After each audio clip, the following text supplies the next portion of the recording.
Kemudian ada email address yaitu capung1000@gmail.com. Sebenarnya kualifikasinya banyak sekali ya teman-teman, kita bisa lihat bersama di sini. Working experience-nya ada dari tahun 2007, program manager, sampai 2020 program manager, as a program manager, the job requirement to coordinate the recovering program in Alliance. Banyak lagi, 2007 ada konsultan for Empower Youth Program to Maldives, site coordinator for Empowered Youth Program in West Java, general manager, general affairs, banyak sekali ya teman-teman pengalamannya. Organisasinya juga ini bisa dibaca bersama. Seperti itu.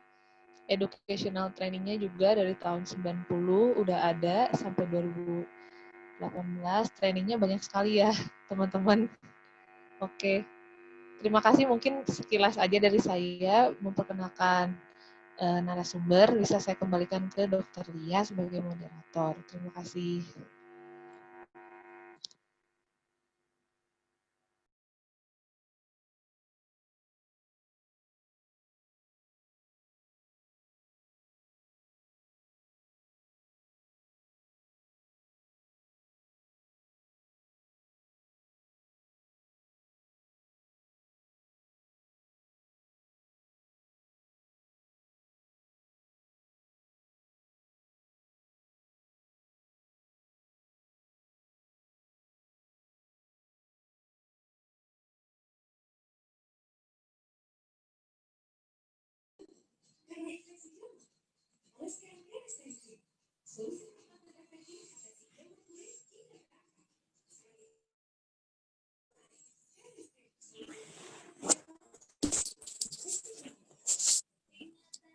Kepada Dr. Lia sebagai moderator, dipersilakan.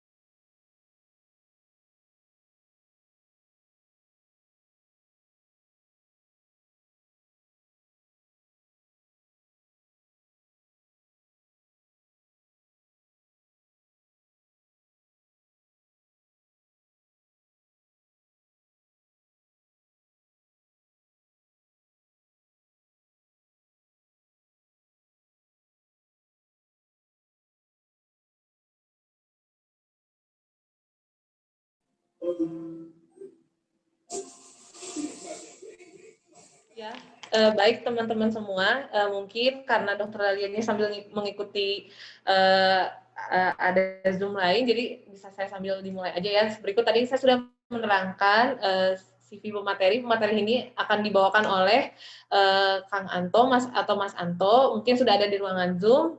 Kepada Mas Anto, kami persilahkan saja langsung untuk mengisi pematerian pada hari ini.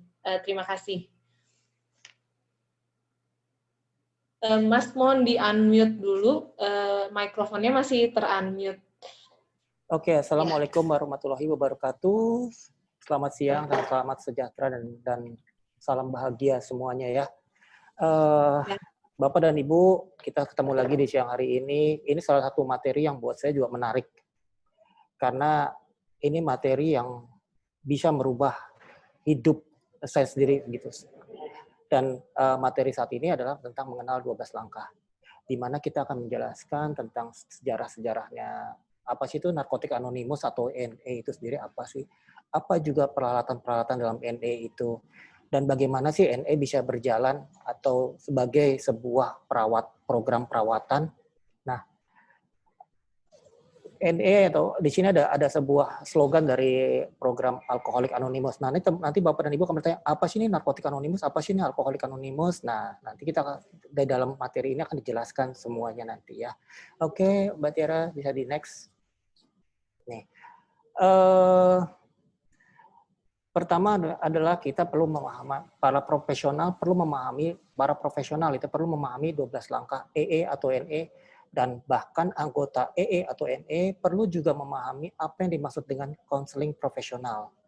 Karena dalam interaksi antara kedua program inilah pemulihan yang luar biasa baru akan terjadi.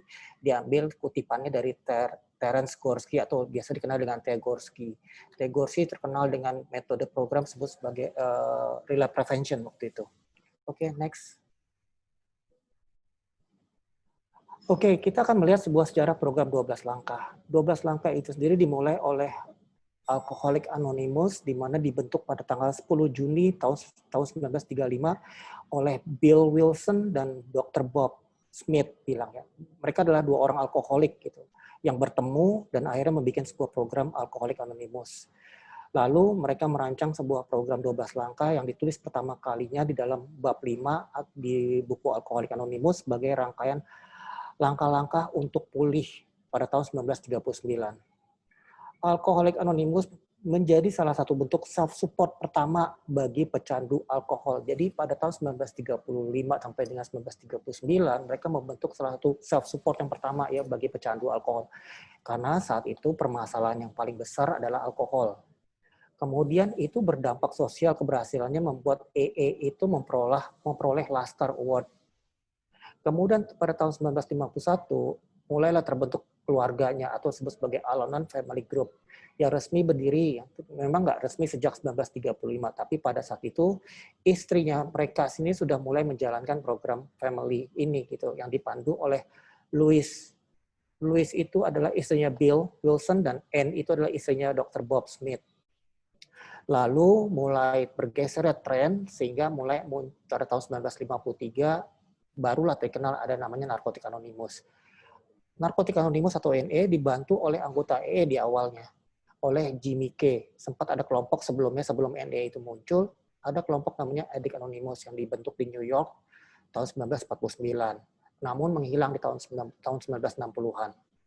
NA dan beragam program 12 lainnya yang mengadaptasi dari program EE, 12 langkahnya EE, hanya dengan mengganti satu kata di langkah pertamanya dalam Alcoholics Anonymous, yakni alkohol diganti menjadi addiction. Oke, next.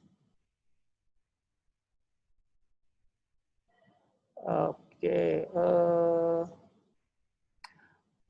di sini juga mungkin Bapak dan Ibu pernah dengar kata Jung ya, atau Jung itu adalah seorang psikolog ya bernama Carl Gustav Jung dan juga kelompok Oxford atau Oxford Group dan Alcoholics Anonymous. Nah, di sini Roland H., seorang pengusaha dari Amerika Serikat, kemudian dia juga menderita kecanduan alkohol yang parah dan sudah mencoba berbagai perawatan yang ada, namun gagal terus. Kemudian dia menemui Dr. Carl Gustav Jung di Zurich, Swiss tahun 1931 untuk terapi. Kembali ke Amerika, pulang, si Roland itu langsung minum lagi atau relapse. Lalu balik lagi ke Swiss mencari si Jung lagi. Jung menyerah dan mengatakan bahwa Roland dikatakan tidak ada harapan, kecuali ia mengalami konversi dengan pengalaman spiritual. Nah, Roland balik lagi ke Inggris, mencari kelompok spiritual, dan ikut akhirnya dalam kelompok Oxford. Kelompok Oxford merupakan sebuah kelompok yang spiritual yang saling menolong mencapai perubahan dari diri lewat program 6 langkah. Saya bisa mengatakan spiritual atau lebih kepada religi gitu loh. Dan awalnya adalah program 6 langkah aja pertamanya. Oke, next, Mbak.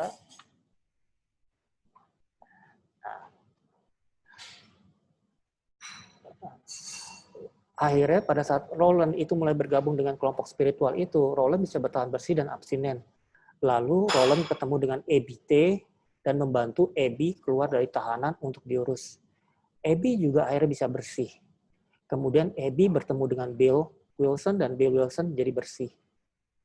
Bill Wilson kemudian ketemu Dr. Bob, alkoholik lain yang bertahan bersih sejak bertemu Bill W. tanggal 10 Juni 1935. Bill W. dan Dr. Bob minta izin ke Dr. William Silkworth, saat itu sebagai Direktur Rumah Sakit Charles B. Hospital, dan dia juga seorang psikiater, spesialisasi perawatan alkoholisme dan adiksi drugs juga, untuk bertemu pasien yang benar-benar udah relapser kronik. Mereka diizinkan untuk bereksperimen ke alkoholik nomor 3, yaitu Bill Dawson namanya, yang sejak diajak bicara sama Bill dan Bob, akhirnya tidak pernah minum lagi sampai seumur hidupnya.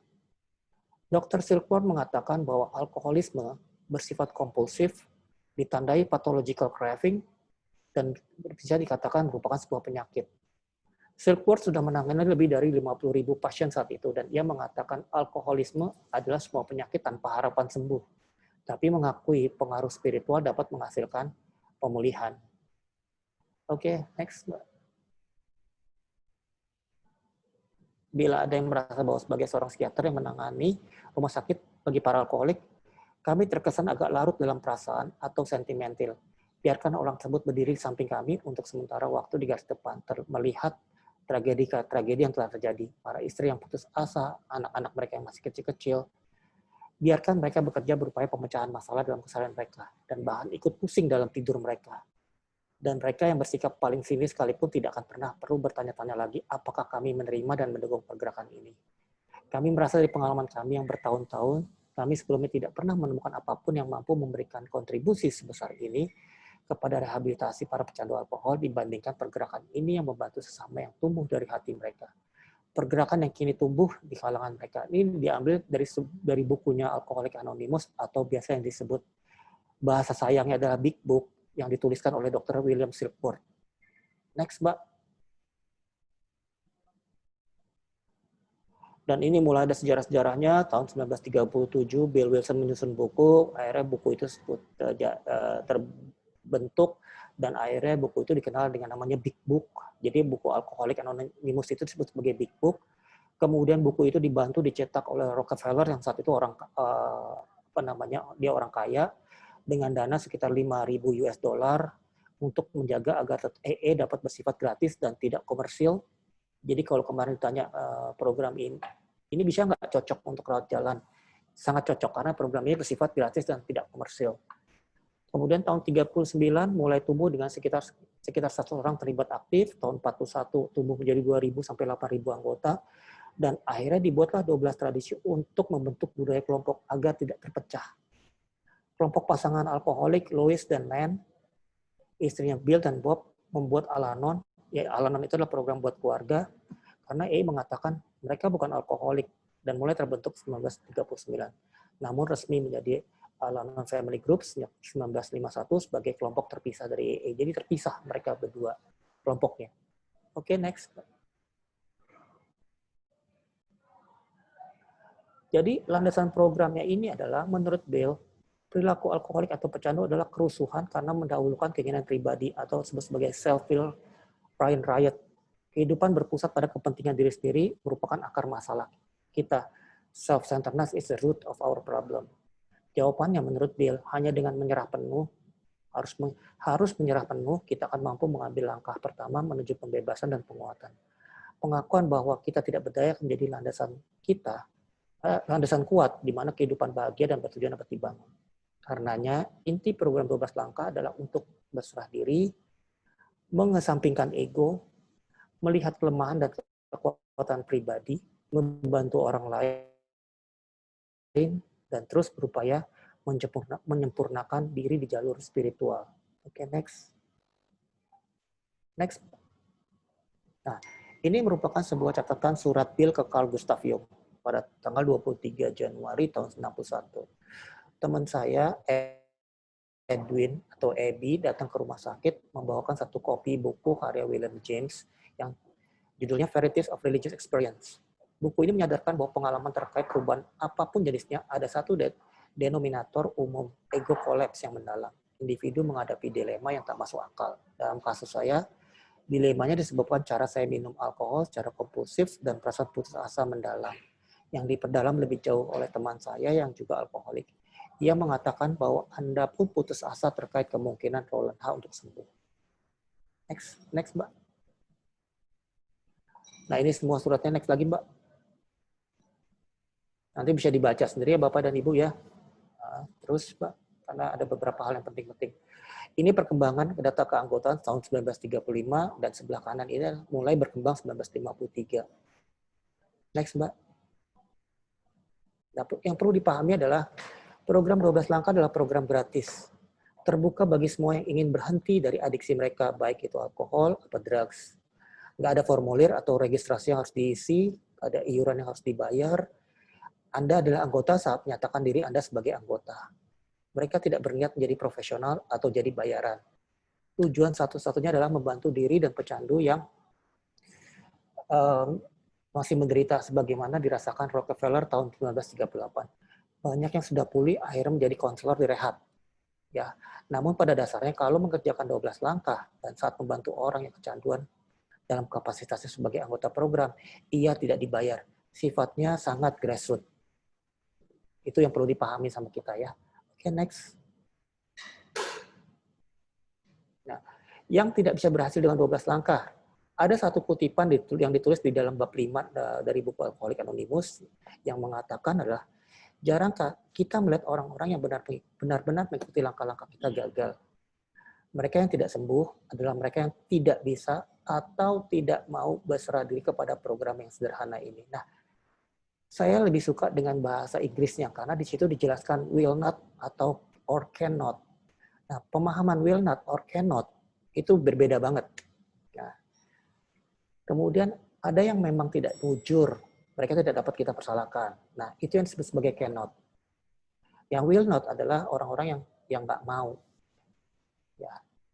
Jadi mereka secara alami tidak mampu memahami dan mengembangkan cara hidup yang menuntut kejujuran yang penuh. Ini adalah orang-orang yang mempunyai gangguan kejiwaan atau gangguan kerusakan psikologis. Sehingga apa? Kemungkinan mereka sembuh berada di bawah rata-rata. Ada pula mereka yang menderita gangguan emosional atau mental yang parah. Namun banyak di antara mereka yang dapat pulih bila mereka memiliki kemampuan untuk jujur. Atau dengan kata lain, yang disebut sebagai will not atau tidak mau adalah orang yang mau menjalankan setengah-setengah. Jadi nggak akan ada hasil apa-apa. Oke, next, Mbak.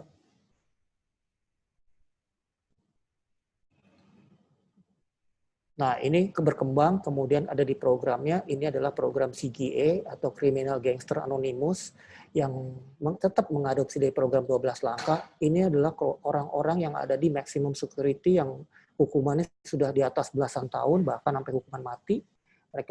Akhirnya mereka bisa menemukan hidupnya kembali dengan program 12 langkah ini. Jadi model menjadi perintis program sebaya, model peer educator, yang begini menjamur di mana-mana dan dipakai untuk beragam jenis program yang dicontoh dari program AA. Kesuksesan AA sebagai gerakan grassroots membuatnya diadaptasi untuk beragam jenis kecanduan terhadap drugs, perilaku, dan relationship. Di antaranya Debtor Anonymous. Debtor Anonymous tahu ya, yang tukang kolek gitu. Kemudian ada Cocaine Anonymous, ada Marijuana Anonymous atau ganja, ada Sex and Love Addict Anonymous, orang yang maunya seks dan jatuh cinta aja, atau bahkan ada juga Gambler Anonymous buat para penjudi, ada yang Overeater Anonymous, orang yang sukanya makan aja. Terus adalah Criminal and Gang Members Anonymous dan ratusan program lainnya.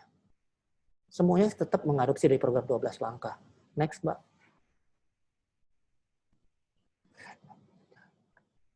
Kita bisa lihat bahwa 12 langkah itu sudah masuk ke dalam salah satu dunia perfilman di Hollywood ya. Itu ada judul Day of Wine and Roses, Lost Weekend, My Name is Bill. Ini yang saya menarik, My Name is Bill. Ini yang menceritakan tentang Bill Wilson dan Bob Smith itu. Kemudian mungkin Bapak dan Ibu pernah dengar film 28 Days dari Sandra Bullock ya. Satu yang saya suka adalah Finding Nemo. Finding Nemo juga menceritakan tentang program 12 langkahnya pada saat si hiu diingatkan oleh temannya harus berhenti makan ikan. Nah itu. Ini juga adalah Clean and Sober. Oke, next, Mbak. Nah, sekarang kita masuk ke Narcotic Anonymous. Oke. Ini dimulai April tahun 97 oleh David yang udah jadi almarhum sekarang di Kemang. Kemudian basic text juga ini diterjemahkan tahun 2001 oleh Adit, anggota-anggotanya. Memang yang terkuat saat itu adalah di Bali dan di Jakarta. Dan akhirnya mulai tersebar di Jakarta, Bogor, Bandung, Yogyakarta, Bali, Pontianak, Surabaya, Lawang, Makassar, Aceh, Kupang. Dan komite pelayan itu ada di Jakarta. Dan kemudian kita sudah menyusun terjemahan literatur karena selama ini masih dalam bahasa Inggris dan kita coba terjemahkan itu semua. Dan selalu pesta atau gathering atau convention itulah yang boleh melakukan hanya Jakarta dan Bali. Hanya setahun itu 2 kali.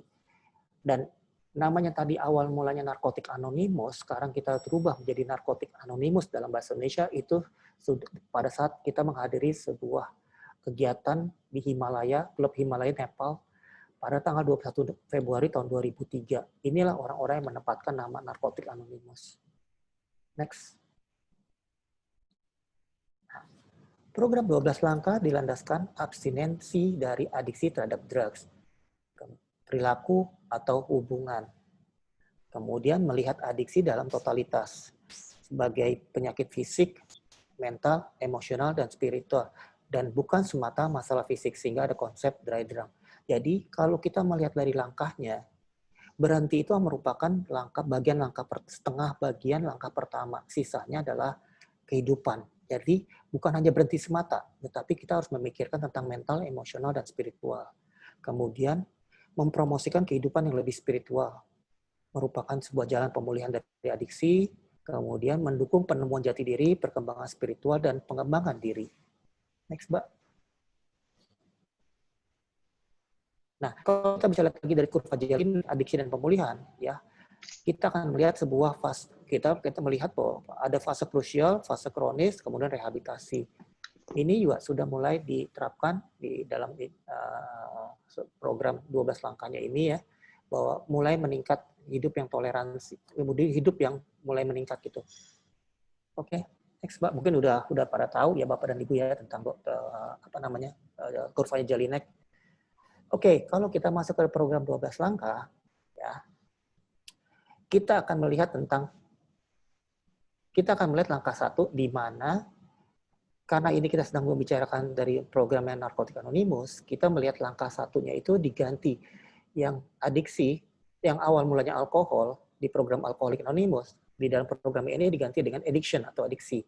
Jadi langkah 1, 2, 3 merupakan sebuah langkah pondasi atau sebuah langkah-langkah penyerahan diri, seperti yang dibilang tadi sama si Bill, bahwa ini kita harus menyerah. Tujuannya apa? Tujuannya adalah kita harus jujur terhadap diri kita sendiri. Karena kita punya penyakit kita adalah merupakan penyangkalan, dan pada langkah 1 kita diminta menyerah, kita harus jujur terhadap diri kita sendiri. Langkah kedua, bahwa kita nggak bisa sendirian. Jadi dengan kata lain, kita ada keyakinan bahwa ada kekuatan yang lebih besar dari kita sendiri yang mampu mengembalikan kita pada kewarasan. Pecandu sendirian kan suka mengatakan bahwa saya baik-baik aja. Nah, kalau ada seseorang lagi yang mengatakan kamu sudah nggak baik, sehingga apa? Sehingga dia merasa bahwa ini ada sesuatu yang nggak benar. Sehingga dia merasa kamu tahu, kamu kok bisa begini. Jadi muncul sebuah harapan yang dari tadinya tidak punya harapan, hopeless, menjadi punya harapan. Langkah 3 mulai membuat keputusan untuk mengalihkan niatan kehidupan pada kasih Tuhan sebagaimana kita memahami Tuhan. Yang tadinya hanya mikirin diri sendiri, kemudian mulai membangun sebuah trust, sebuah kepercayaan gitu loh. Nah, ini merupakan sebuah program fondasi. Langkah 4 adalah sebuah langkah pengenalan diri. Langkah pengenalan diri yang dimaksud adalah langkah 4 adalah kita diminta membuat inventaris moral diri kita sendiri secara penuh dan seluruh tanpa rasa gentar. Yang tadinya mereka memiliki ketakutan untuk menghadapi diri sendiri, sehingga apa? Sehingga muncul keberanian untuk menghadapi diri sendiri. Nah, langkah 5, setelah kita membuat langkah di 4, kita mengakui kepada Tuhan, kepada diri kita sendiri, serta kepada seorang manusia lainnya, secepat mungkin sifat dari kesalahan-kesalahan. Ini pun sama, memunculkan prinsipnya adalah keberanian. Bisa next, Bu?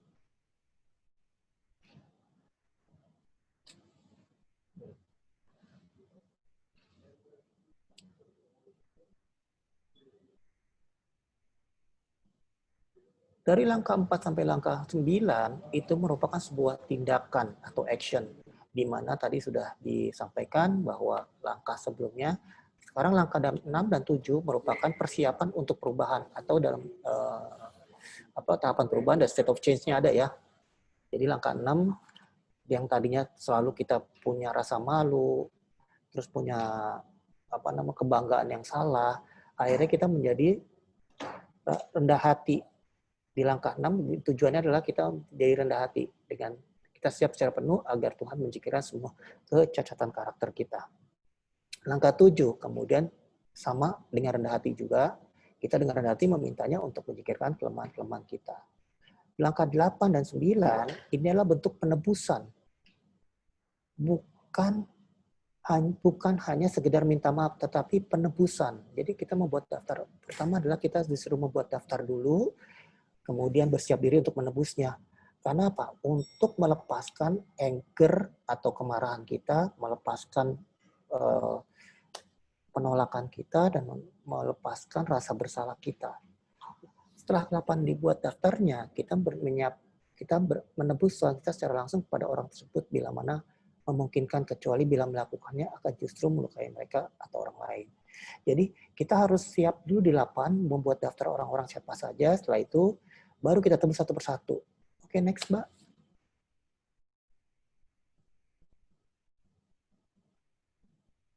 Belum. Nah, belum, Mbak, belum sampai sini. 10-12. Nah, oke. Langkah 10 sampai langkah 12 merupakan langkah perawatan. Langkah 10 adalah dari mengisolasi diri, kita mulai belajar self-examination, mulai belajar mengenai diri sendiri dengan langkahnya, terus-menerus melakukan inventaris pribadi, dan bila mana kita bersalah, segera mengakui, jangan menunda lagi. Kalau kita salah, kita jangan menunda, kita minta maaf. Kemudian kita 11, melalui pencarian, kita mulai berhubungan dengan secara sadar bahwa kita ini masih punya sebuah kekuatan yang lebih besar untuk kita bisa keluar dari isolasi diri kita. Ya, yang ke-12 adalah supaya kita bisa keluar dari isolasi juga sama.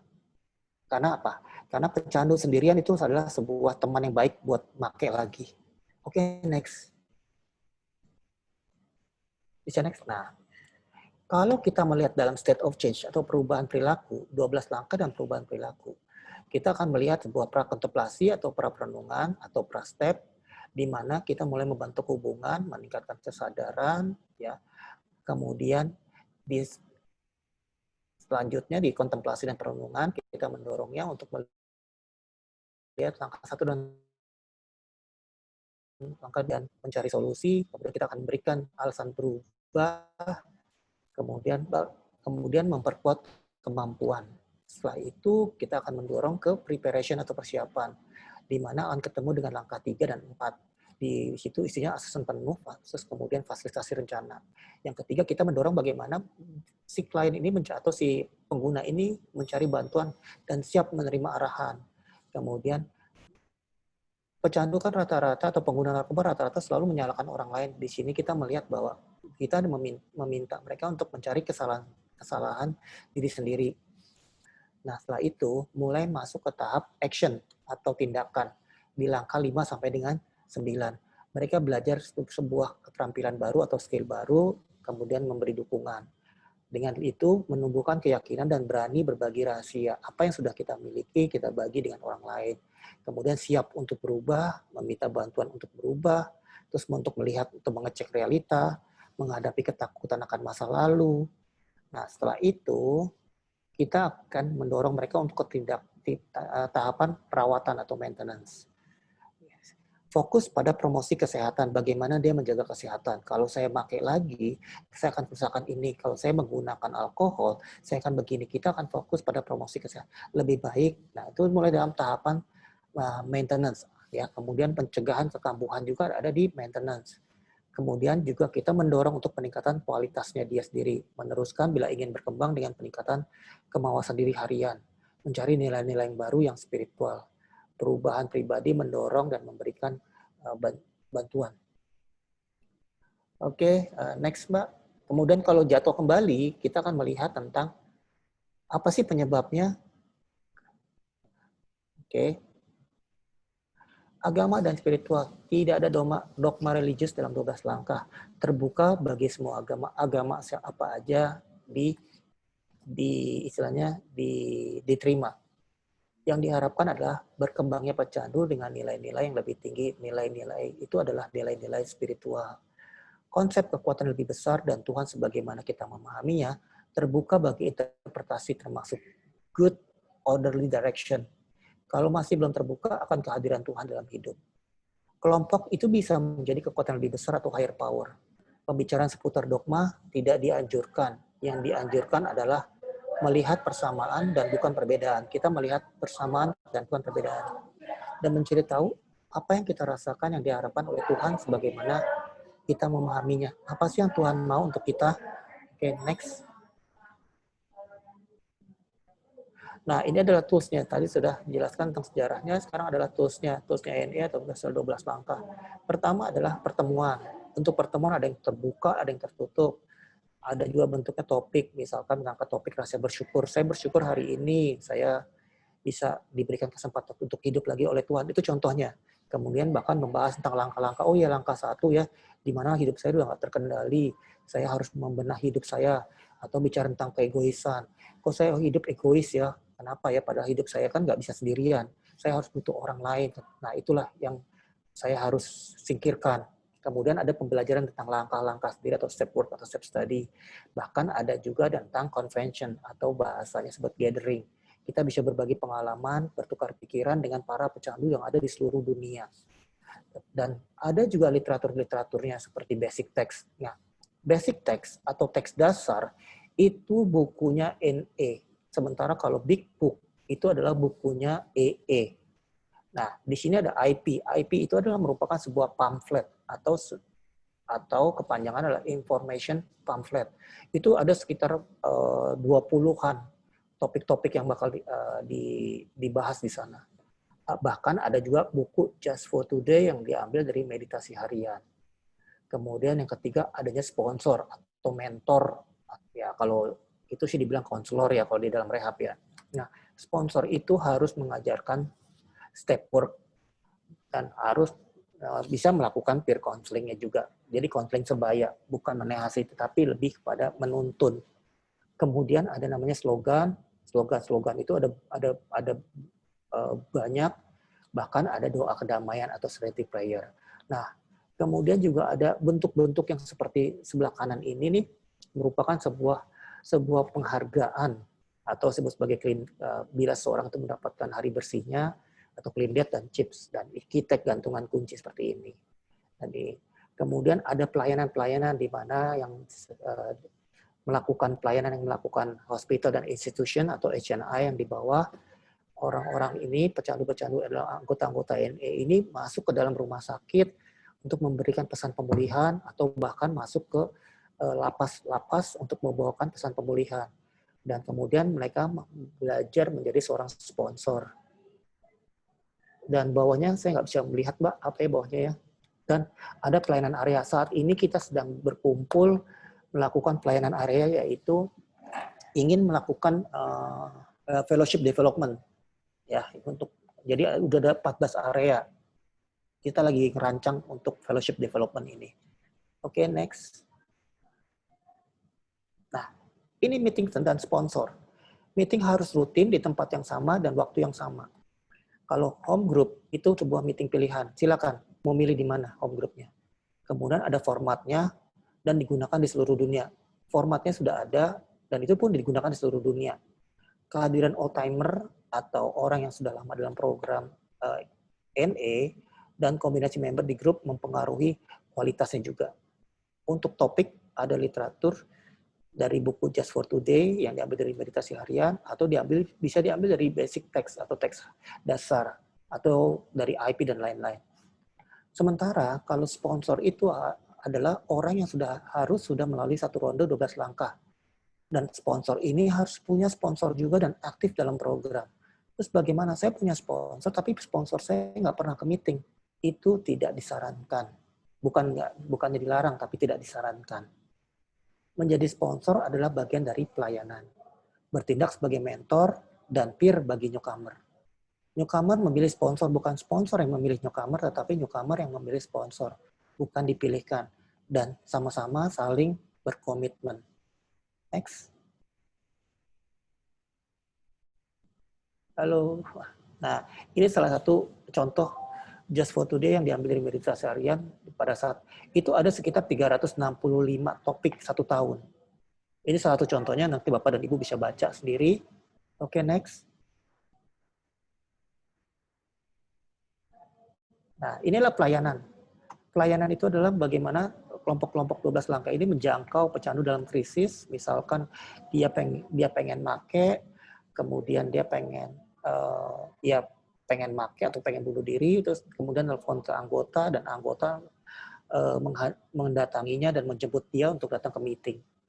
Nah, itu yang saya bisa jelaskan tadi tentang hospital institution, memberikan layanan gratis ke rumah sakit, ke lembaga, lapas, dan lain-lain penjangkau pecandu yang masih menderita atau still suffering addict.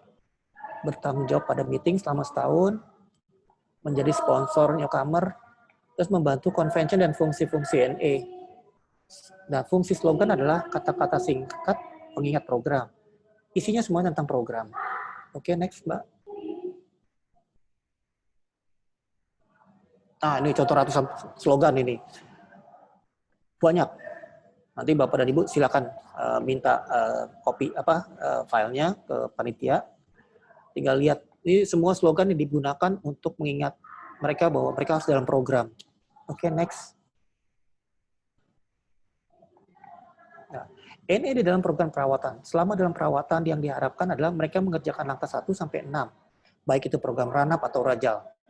Satu langkah diharapkan 1 bulan. Kemudian dikenalkan sebagai program pemulihan dan aftercare. Kemudian melengkapi treatment profesional dan saling melengkapi. Prinsip dalam EE itu bekerja sama, bukan afiliasi, dan tidak ada bayarannya. Oke, next. Ini merupakan sebuah doa kedamaian yang selalu dibacakan di akhir pertemuan. Next, Pak. Sudah habis? Oke, itu aja dari saya. Apabila ada pertanyaan, dipersilakan. Iya, terima kasih kepada Mas Anto yang telah menyampaikan materinya. Mungkin moderator akan dipimpin oleh Bro Dian atau ya Bro Saifuddin Dian. Mangga kepada Bro Saifuddin Dian dipersilahkan. Bro Dian, apakah sudah ada di ruangan meeting? Masih di mute, Bro Dian, boleh di unmute dulu mikrofonnya.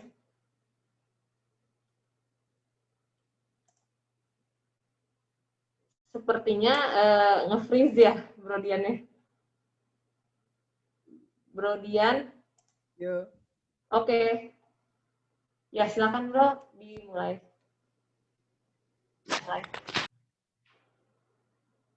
Seperti ini.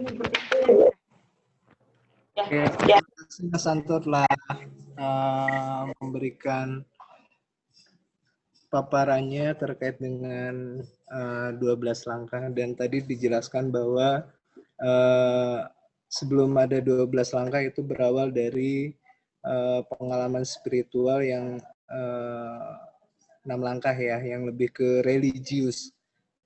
Lalu berkembang di tahun 1937 Rockefeller dengan Narkotik Anonymousnya, dan secara literatur itu tidak berafiliasi dengan manapun. Jadi itu pertemuan yang mandiri. Jadi pertemuan membantu diri dengan lainnya. Nah, tadi juga dijelaskan pada tahun 1997 itu oleh Mendiang David di ICAC itu menjadi narkotik. Tadi dijelaskan bahwa di 12 langkah ini ada literatur yang memang harus diikuti oleh semua peserta. Jadi di 12 langkah itu ada pertemuan rutin, dan itu sifatnya ada pertemuan terbuka dan tertutup. Ada juga secara terapinya, tadi dijelaskan bahwa di setiap pertemuan itu ada newcomer, ada sponsor dan sponsi yang memang menjalankan 12 langkah. Itu aja. Baik, terima kasih kepada para peserta. Apabila memang ada yang ingin mempertanyakan terkait 12 langkah, dipersilahkan, dan terima kasih banyak kepada Bang Anto. Silakan kepada peserta jika ada yang memang ingin bertanya terkait 12 langkah.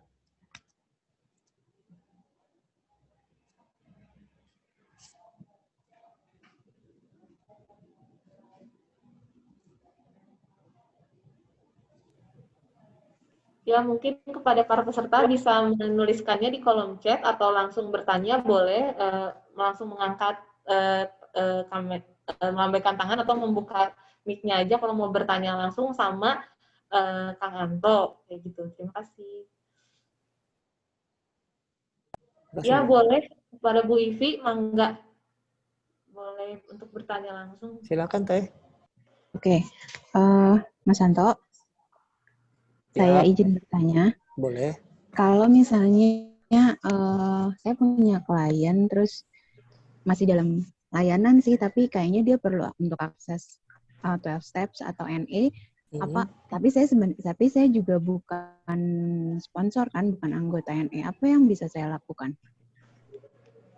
Oke, terima kasih Teh. Bagus nih pertanyaan nih Teh, gitu ya. Kalau dia masih dalam layanan, paling tidak kita mengenalkan tentang program 12 langkah itu sendiri, langkah satunya, sehingga kita membuat mereka tertarik. Sehingga pada saat mereka tertarik, kita jelaskan bahwa itu di luar ada pertemuannya loh. Ada sebenarnya 12 langkah ini diambil dari programnya Alkoholik Anonymous atau Narkotik Anonymous. Nanti kita jelaskan langkah satunya, ini seperti ini. Nanti ini merupakan sebuah support system yang sebenarnya sudah available yang ada di luar. Nanti bila mana kamu sudah di luar, kamu mencari di kelompok itu. Tapi paling jelas, paling sebenarnya kan para pecandu ini paling senangnya didongengin ya Teh ya. Didongengin tuh dengan arti kata tuh bahwa mendengar pecandu yang sudah bersih itu kayaknya nggak percaya gitu. Kalau menurut saya dulu ngeliat itu ya, kayaknya mau bohong mana mungkin. Tetapi kalau misalkan kita menceritakan di dalam program ini ada para pecandu itu bisa bersih karena mereka saling bersama, saling ngedukung satu sama lain. Jadi kita menceritakan, ya saya sudah ketemu sama orang-orangnya, kita menceritakan, misalnya TV menceritakan itu kepada kliennya. Dan itu nanti kalau kamu sudah bisa, ini loh buku-bukunya, literaturnya. Ya, kan banyak tuh, terutama di literatur yang di information pamphlet yang sudah kita terjemahkan tuh, memang belum bisa kita sebarluaskan karena belum ada persetujuan dari NE dunianya. Nah, setelah itu nanti TIV bisa memberikan informasi, ini loh ada pertemuan di nanti saya akan kasih Teh, sudah ada di 14 provinsi. Misalkan di wilayah Bandung, nanti kontaknya siapa, ada siapa-siapa aja. Kalau nggak salah itu di Dago ada ya, di kafe apa namanya, Victoria. Kafe Victoria itu ada. Nanti bisa ketemu sama Faisal, sama teman-teman yang lain juga bisa gitu. Nah, yang paling penting adalah membuat mereka tertarik Teh. Dan bisa menjelaskan kepada mereka juga bahwa bukan hanya sekedar pertemuan saja, tetapi ini loh ada tools-nya loh, 12 langkahnya ini. Inilah langkah-langkah yang membantu kita untuk pulih. Ya kan, di situ udah dijelaskan di dalam bukunya sendiri gitu Teh. Dan akhirnya nantinya dia akan tertarik gitu loh. Itu aja sih Teh yang bisa saya sampaikan Teh. Apakah ada pertanyaan lagi Teh? Oke, Mas Anto. Jawabannya, apakah Bu Ipi sudah cukup? Atau masih ada yang mau ditanyakan? Berarti ditunggu dari Mas Anto untuk ada kontak NE ya di tiap provinsi termasuk orang-orangnya. Nah mungkin kalau karena saya bukan member juga ya NE, jadi mungkin menjelaskannya kan nggak bisa meyakinkan Mas Anto menjelaskan tentang NE karena saya nggak jalanin petnya ya. Bedanya kan gitu, kalau saya jelasin ya kayak ngomong tanpa roh gitu. Beda sama orang yang memang jalanin NE-nya. Paling minta kontaknya sih Mas Anto, kontak orang-orang di NE-nya. Kalau menjelaskan tentang modalitas 12 step-nya sih kita memang sebagai opsi juga buat teman-teman yang membutuhkan, tapi untuk menarik mereka ke circle NE-nya kayaknya memang perlu kontak sponsor-sponsor yang ada di daerah itu. Mas Anto, Brody, thank you. Siap, terima kasih Teh. Itu juga udah saya share di kolom chat. Itu nomor telepon saya kalau ingin menanyakan soal NE. Itu sih ya. Oke, thank you. Izin Bang Anto, ada pertanyaan dari Mbak Susia Dewanti. Bagaimana menerapkan 12 langkah ini pada rawat jalan? Oke, terima kasih. Ini juga menarik pertanyaannya. Bagaimana menerapkan 12 langkah ini pada rawat jalan ya? Paling penting buat mereka ini adalah dikenalkan langkah 1, 2, dan 3. Itu aja dulu. Karena apa? Karena itu merupakan sebuah fondasinya. Dikenalkan langkah 1 adalah mereka harus melihat tentang ketidakberdayaan mereka terhadap narkoba, misalkan terhadap drugs lah. Ya, minta sama mereka untuk menceritakan dalam bentuk tulis atau menulis selembar kertas, melihat sebuah sejarah mereka, apakah mereka benar-benar bisa mengendalikan. Kalau mereka tidak bisa mengendalikan, kan intinya cuma satu, kita mendorong mereka untuk jujur terhadap diri mereka sendiri. Kalau mereka bilang bahwa, iya ya saya ternyata nggak bisa ya mengendalikan, saya hanya pindah dari satu bentuk ke bentuk yang lain, dari ganja, dari alkohol ke ganja ke gorila misalkan, bukan berhenti, tetapi mereka hanya berpindah. Nah, kita mendorong dia untuk melihat itu, sampai dia bilang, iya saya itu. Kemudian langkah keduanya bicara soal tentang ada loh orang-orangnya yang bisa ngebantu, mereka bisa, itu kelompok ya, bahwa dengan sendirian nggak bisa, tapi kalau dengan bersama-ramai kita bisa bisa mencapai apa yang kita inginkan, berhenti misalkan ya. Yang ketiga adalah bahwa rata-rata kan mereka punya rasa bersalah. Kita bilang aja bahwa tenang, masih ada Tuhan yang masih ngebantu. Ingat nggak waktu itu kamu berbuat jahat aja Tuhan masih ngebantu. Apalagi kalau kamu berbuat baik, Tuhan pasti akan ngebantu. Jadi istilahnya kita mendorong dia untuk, oh iya ya. Setelah itu baru langkah berikutnya. Jadi dipakai di dalam konsep rajon, menurut saya ini sangat cocok banget karena sudah dijelaskan di presentasi bahwa ini bersifatnya grassroots. Bersifatnya memang ada di lapangan. Bersifatnya kalau kita melihat sejarahnya, tidak ada profesional. Yang ada 2 orang para alkoholik yang ketemu dengan alkoholik dan akhirnya saling ngebantu. Itu. Dan ini berkembang sampai sekarang.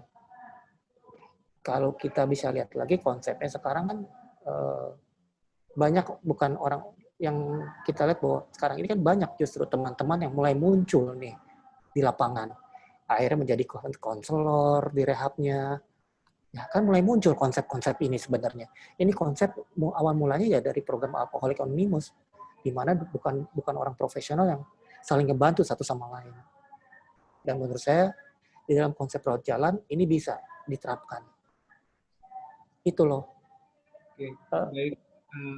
Terima kasih. Mbak Susia, tadi dijelaskan oleh Bang Anto bahwa memang 12 langkah ini sangat cocok untuk diterapkan di rawat jalan dengan menggunakan 3 langkah pertama dengan dibantu dengan pembuatan jurnal untuk monitoring dan sebagai elaborasi pengalaman dari kecanduannya itu sendiri. Oke, Mas Anto, ada pertanyaan lagi dari Bang George bahwa pertanyaannya untuk menyelesaikan 12 langkah, apakah ada jangka waktu tertentu? Terima kasih. Oke, terima kasih. Hey George, apa kabar George? Sebenarnya kawan lama nih George nih. Baik toh, baik. Ini kawan lama sebenarnya nih. Iya George ya. Oke. Berapa lama itu 12 langkah? 12 langkah tidak pernah membatasi waktu. Silakan. Karena bentuknya adalah dia selalu terus-menerus berputar. Jadi kalau dibilang ada durasinya nggak? Sebulan, 2 bulan? Nggak ada. Ya, tergantung dari kita sendiri.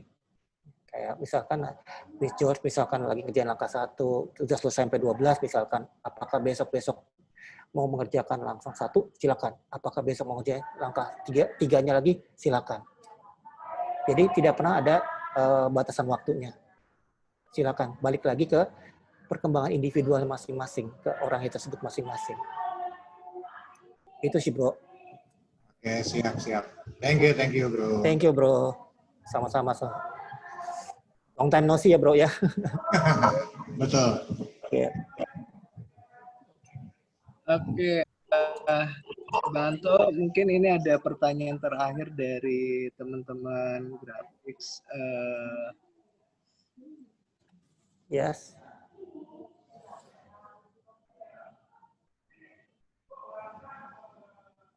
Halo. Bro Dian, maaf itu ke unmute. Iya. Halo. Oke. Mas Anto, di sini Ya. ada pertanyaan dari teman-teman grafik. Terima kasih, katanya bagus sekali paparannya. Dan menurut Mas Anto sendiri, apa kelemahan dalam metode narkotik anonimus? Terima kasih. Oke, terima kasih bro. Kelemahannya satu, karena ini masih baru di Indonesia, jadi terjemahan ke bahasa Indonesia juga masih kurang. Sehingga orang-orang yang mengerjakan 12 langkah itu masih sedikit banget, sementara pecandu itu banyak. Ya, jadi orang-orang yang mengerjakan 12 langkah itu juga belum banyak. Bukan saya bilang nggak ada, tapi belum banyak. Sehingga untuk membantu yang lainnya juga masih kurang. Itu kelemahannya. Itu kelemahannya. Dan apa namanya, dan kebanyakan akhirnya kita memiliki sponsor ya bukan orang Indonesia, kebanyakan orang-orang dari luar itu sendiri gitu, misalkan ya bule lah bahasanya gitu lah, yang mempunyai budaya yang beda sama kita. Itu sih bro. Oke, terima kasih atas pertanyaannya. Dan perlu diingatkan, saya akan menyampaikan bahwa besok ada BIMTEK lanjutan kembali dengan topik WHO QOL yang dipimpin oleh Pak Urianto Rahman di jam 13.30. Yep. Oke. Terima kasih banyak paparannya, Mas. Izin, Bro Dian, masih ada pertanyaan. Ini dari Nur Hikmah, LRKM.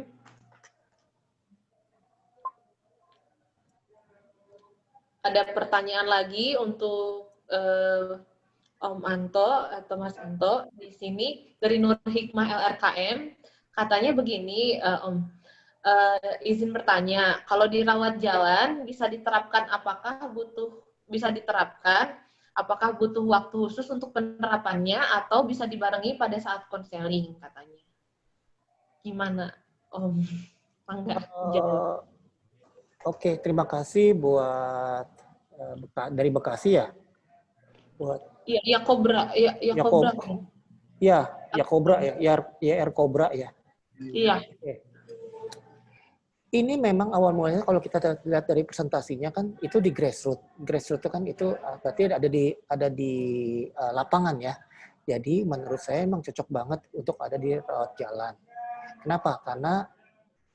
Karena di program ini dia justru melihat langsung kenyataan dan dia bisa langsung pergi ke pertemuan-pertemuannya. Ya. Jadi kalau bisa nggak dibarengin pada saat konseling? Bisa juga. Nah, pertanyaannya adalah pada saat di konseling bisa nggak disisipkan? Bisa. Misalkan disisipkan apa? Kamu masih merasa nggak narkoba itu misalkan menjadi masalah buat kamu?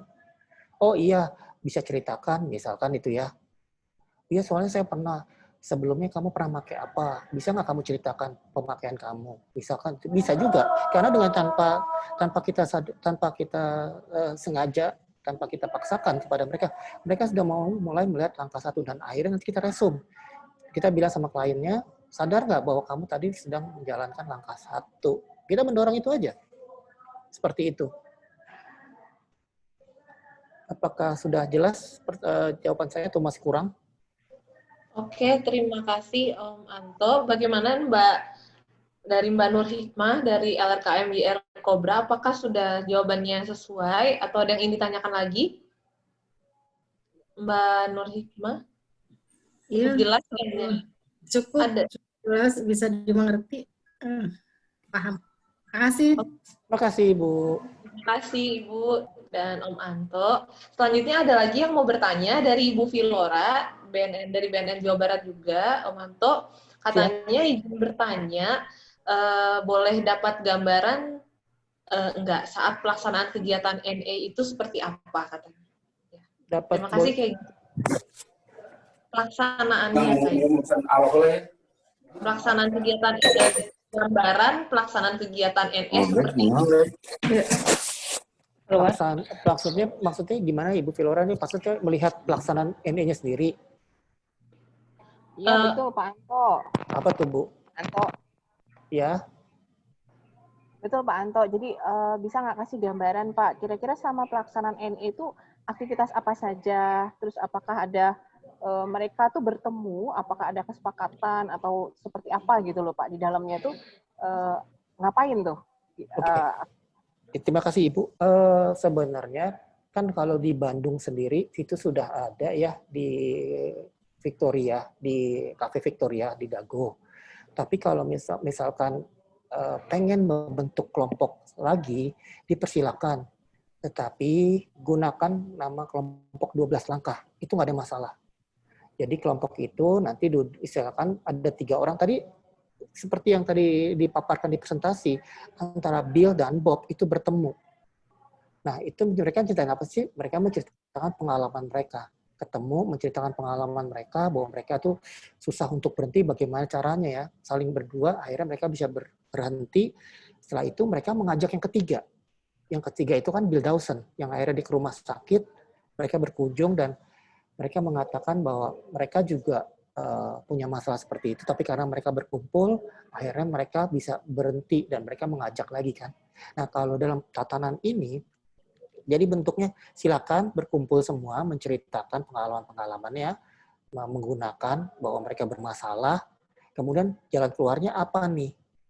Nah nanti ada beberapa literatur-literatur yang memang dari NE yang bisa digunakan. Contohnya, saya ngambil salah satu contoh deh ya Bu ya, misalkan obsesi segitiga obsesi diri, yaitu ada tentang penyangkalan, tentang kemarahan, tentang apalagi sih satu lagi tentang ya seperti itulah. Nanti setelah itu baru jadi topik bahasan di situ. Bagaimana sih melepaskan kemarahan? Apa sih yang menyebabkan saya kemarahan? Itu jadi topik bahasan yang bisa dibahas bareng-bareng nantinya. Atau bisa juga mengambil dari topik yang tadi saya bilang Just for Today yang dari buku meditasi harian, karena itu ada 365 judul, karena setiap hari itu akan berubah. Dan itu bisa diambil dan itu yang bisa dijadikan sebuah topik untuk didiskusikan juga atau dibahas. Seperti itu sih Bu. Oke, terima kasih Pak Anto. Sama-sama Ibu. Sama-sama Ibu. Baik. Terima kasih, Bu Laura udah cukup jelas. Mungkin ya teman-teman lain, kalau ada yang mau bertanya, boleh langsung menyampaikan di kolom chat atau langsung berbicara langsung dengan Om Anto juga boleh. Langsung dibuka aja mikrofonnya, kayak gitu teman-teman. Mungkin ada yang ingin ditanyakan lagi dari teman-teman? Atau sudah cukup jelas? Saya mau bertanya sebenarnya Om. Boleh. Iya, jadi sebenarnya saya kan kayak konselor pemula ya, lagi mau belajar gitu di bidang adiksi emang kan. Nah, kan baru tahu juga tentang konsep 12 langkah ini, baru dikenalin juga. Nah, kira-kira buat pemula kayak saya, itu belajarnya dari mana ya? Saya harus memahami baca buku apa atau kayak gimana gitu. Nah, gitu aja sih. Makasih. Oke. Kalau saya sih sarankan ya, Mbak Tiara baca buku Alcoholic Anonymous, itu sudah ada yang diterjemahkan ke bahasa Indonesia. Karena itu merupakan sebuah buku pertama tentang self-support itu sendiri, sebuah kelompok dukungan itu sendiri. Nanti dari situ, itu akan mulai berkembang buku-bukunya gitu ya. Nah, Mbak Tiara kalau bila tertarik juga mengerti, sebenarnya 12 langkah itu bisa digunakan bagi siapa aja. Karena mereka selalu mengatakan, kalau bahasa Sundanya teh bilangnya gini, this is the new way of life katanya gitu kan. Oh iya. Iya bahasa Sundanya. Jadi habis ngomongnya aja masih minum susu dulu tuh ya. Nah, jadi bisa dikatakan bahwa itu sebuah cara hidup baru. Jadi kalau buat Mbak Tiara nggak punya masalah sama alkohol atau nggak punya masalah sama narkoba, itu bisa digantikan dengan misalkan ya. Mbak Tiara punya masalah dengan atasan. Nah, Mbak Tiara mengatakan di situ kan langkah 1, kita mengakui bahwa kita tidak berdaya terhadap atasan, sehingga hidup saya menjadi tidak terkendali. Nah, ya artinya kan Mbak Tiara harus jujur bahwa iya nih saya punya masalah nih sama atasan saya. Apa sih masalah saya? Itu atasan saya orangnya begitu. Iya, kalau orangnya begitu mau diapakan? Itu misalkan ya. Oh iya, orangnya begitu mau ngapain ya? Ya udah, berarti yang saya harus menjaga diri saya supaya saya jangan sampai uring-uringan atau marah-marah. Oh, oke. Itu seperti itu gambarannya. Ya kan? Sehingga kan nggak mempengaruhi ke pasangan Mbak Tiara. Gara-gara atasan pulang, pasangan udah jemput capek-capek kena semprot kan? Iya. Iya itu kan nggak baik juga ya. Nah itu seperti itu gambaran-gambarannya. Itu langkah itu. Jadi langkah ini bukan hanya untuk pecandu. Jadi bisa diterapin dulu gitu ya, Om. Maksudnya buat kita sama kita dulu gitu, belajar ke kita gitu, menerapin ke diri kita sendiri, baru pelan-pelan mulai belajar. Iya. Tetapi tetap harus baca pondasinya dulu. Pondasinya itu adalah dari program Alcoholics Anonymous itu. Itu dijual di mana aja kan Om bukunya, maksudnya Alcoholics Tidak ada, Anonymous? nggak ada. Dapatnya dari mana ya bukunya?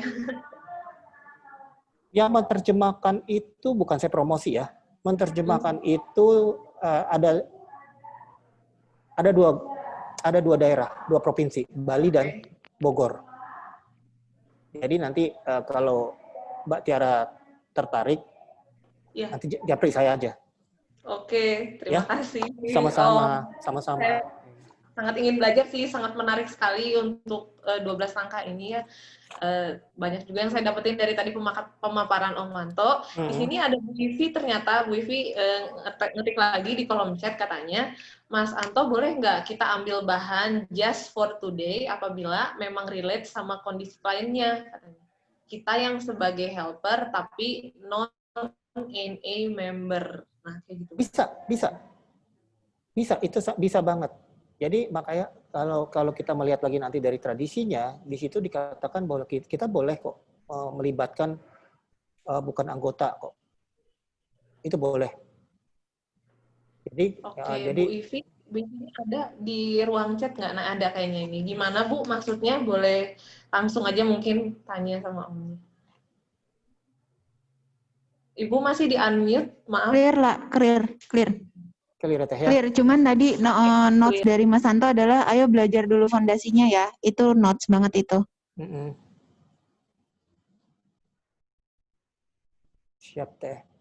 Oke, terima kasih Bu Ivi. Mungkin ada lagi deh teman-teman yang mau bertanya, mumpung ada Om Anto di sini dan keren banget ya teknik 12 langkah ini. Mungkin karena memang belum banyak yang pakai juga kata tadi ya Om ya, maksudnya baru gitu ya. Maksudnya kayak mungkin teman-teman juga masih perlu belajar lagi gitu.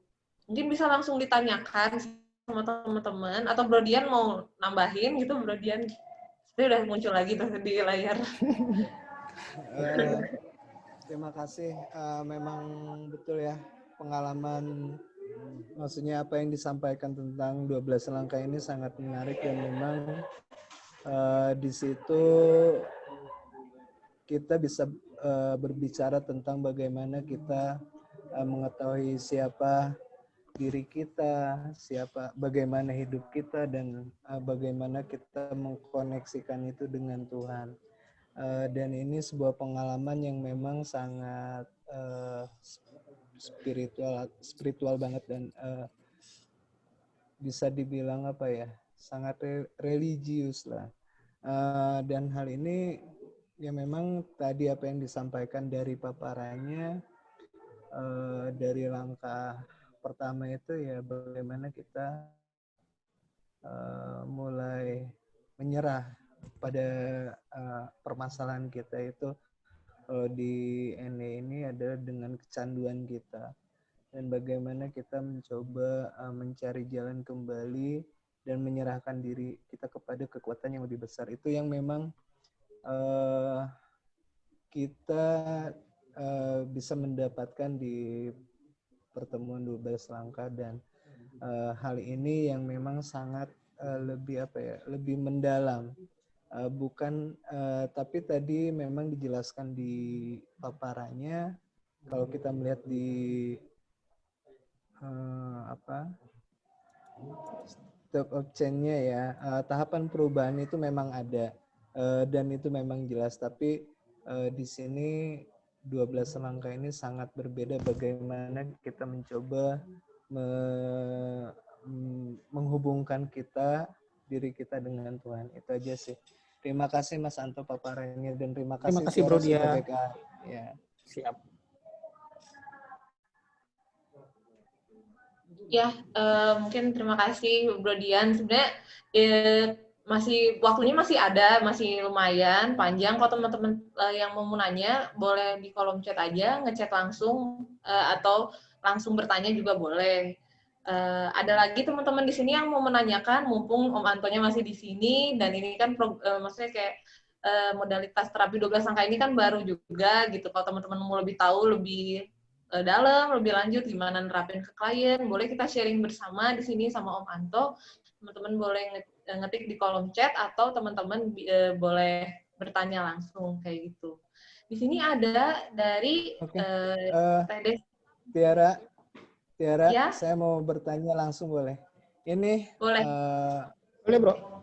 Mas Anto gini, ini mungkin perlu dipertegas ya. Maksudnya begini, ada beberapa di kita yang memang pernah running 12 langkah, tapi memang tadi pertanyaannya sama seperti Bang Jos itu bahwa 12 kita tidak pernah selesai atau bagaimana.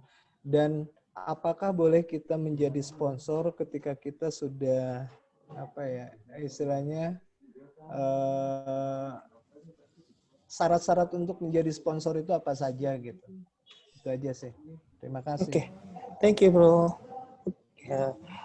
Untuk jadi sponsor itu pertama adalah dia sudah mengerjakan 12 langkahnya. Telah ya, istilahnya udah selesai dia sampai 12. Tetapi dia juga masih punya sponsor. Jadi walaupun, setelah itu dia baru boleh menjadi seorang sponsor. Jadi itu.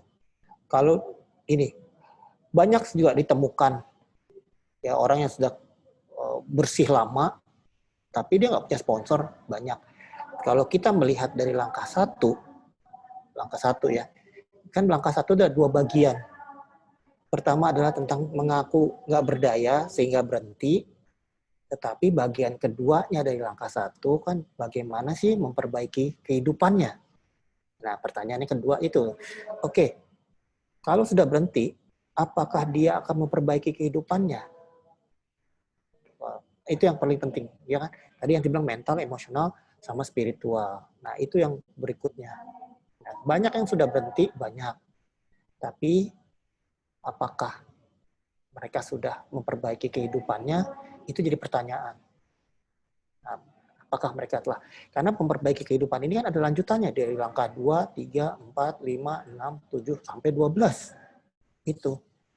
Nah, bagaimana dia tahu isinya langkah ini begini, bagaimana dia tahu langkah itu begitu, dan itu harus dipandu sama orang-orang yang telah mengerjakan langkah itu. Ya kan ya orang-orang itu. Jadi artinya apa? Jadi kita dapat dari old-timer, dari sponsor, kemudian kita bagiin lagi ke pendatang baru atau sponsor kita. Itu sih Bro. Oke, terima kasih Mas Anto. Pertanyaan gini, ketika kita sudah mengerjakan 12 langkah, tapi ternyata memang sponsor kita misalkan telah berpulang atau misalkan ada perjalanan lainnya, nah apakah hal itu harus kita mencari sponsor kembali atau bagaimana? Pertanyaannya dia, punten ya, berjalan kembali itu bagaimana maksudnya? Begini, ketika kita sudah menjalankan 12 langkah dengan sponsor kita, dan ternyata sponsor kita telah pulang atau meninggal, apakah kita harus mencari sponsor lagi atau misalkan seperti apa? Soalnya tadi kan saya dengar ada 2 nih. Pertama sudah meninggal atau pergi gitu ya. Jadi kalau memang udah meninggal, kita memang harus nyari sponsor lagi yang lainnya. Gini deh, logikanya gini aja. Para pecandu kan pemikirannya baik semua ya. Ya, saking baiknya itu kan mereka masuk ke rehabilitasi, penjara, saking baiknya tuh. Cara berpikirnya saking baiknya masuk tempat-tempat yang istimewa lah. Nah, sekarang pertanyaannya adalah, kira-kira bisa nggak sih mereka menjalankan program sendirian dengan cara mereka? Jadi istilahnya dia perlu tetap dituntun oleh orang-orang yang telah menemukan cara hidup baru itu kan. Oh ini salah. Nah artinya apa? Tetap penting. Apabila sponsor kita meninggal, kita harus cari lagi sponsor yang lain. Masalahnya adalah di Indonesia, di kita, itu sangat sedikit. Kecuali orang-orang asing ya. Itu masalah tuh. Makanya kita lagi mengembangkan namanya fellowship development, tujuannya untuk itu. Untuk menyiapkan orang-orang yang orang lokal untuk orang lokal. Itu nanti diharapkan bisa ngebantu yang lain-lainnya lagi, bro. Sip. Gitu ya, bro. Terima kasih banyak. Sama-sama, bro. Ya, terima kasih banyak. Sama-sama, bro. Terima kasih, Bro Dian, atas pertanyaannya. Di sini ada yang bertanya lagi kepada Om Anto. Ada Teh Desta dari BNN Jabar, Rehab Jabar. Katanya mau bertanya lagi, Om. Gini. Nah, untuk Mas Anto katanya izin bertanya, untuk penerapan 12 langkah ini, apakah cocok untuk semua jenis ketergantungan zat, atau lebih cocok untuk ketergantungan terhadap zat tertentu? Katanya kayak gitu, Om. Gimana? Oke. Terima kasih. Terima kasih, Mbak.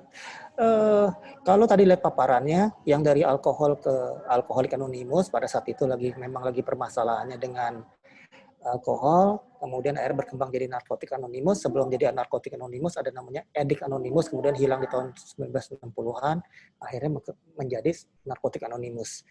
Narcotic Anonymous itu tidak pernah mempermasalahkan zat. Ya, tapi bila mana dia misalkan menggunakan gorila, misalkan dia pengen bikin gorila anonimus, mangga silakan, nggak salah. Kayak ada kokain anonimus, silakan. Kayak marijuana anonimus, silakan. Tetapi semuanya kalau kita mengacu sama narkotik anonimus. Jadi semua zat diterima di narkotik anonimus, bahkan alkohol pun diterima di dalam NE itu sendiri, itu atau di dalam program 12 langkah. Jadi tidak ada spesifikasi, tapi kalau mereka, saya mau bikin kelompok sabu anonimus, mangga silakan.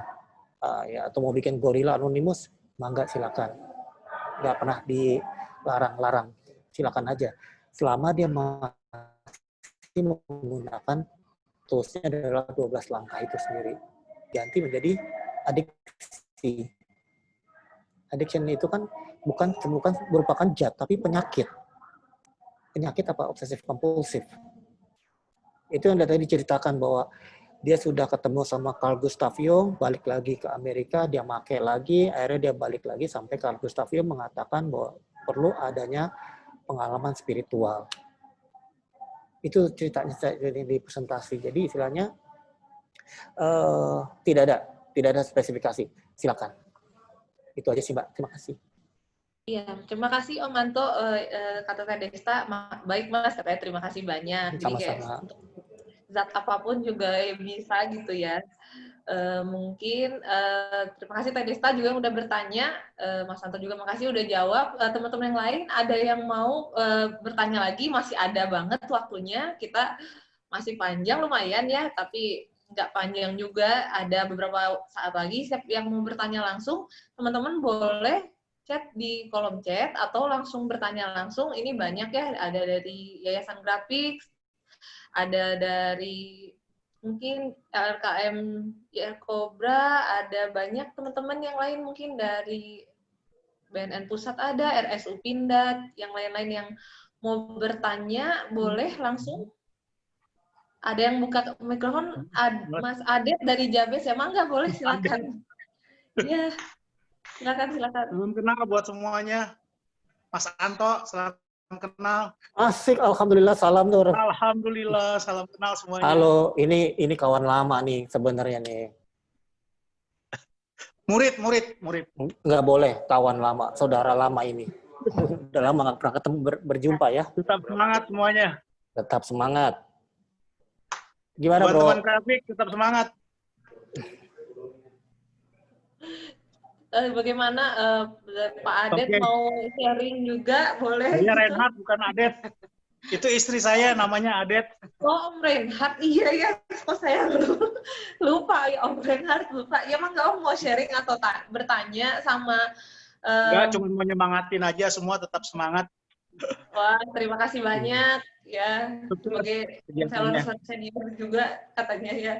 Terima kasih Om Reinhard, ya udah menyapa kita semua di ruangan Zoom ini. Om senang.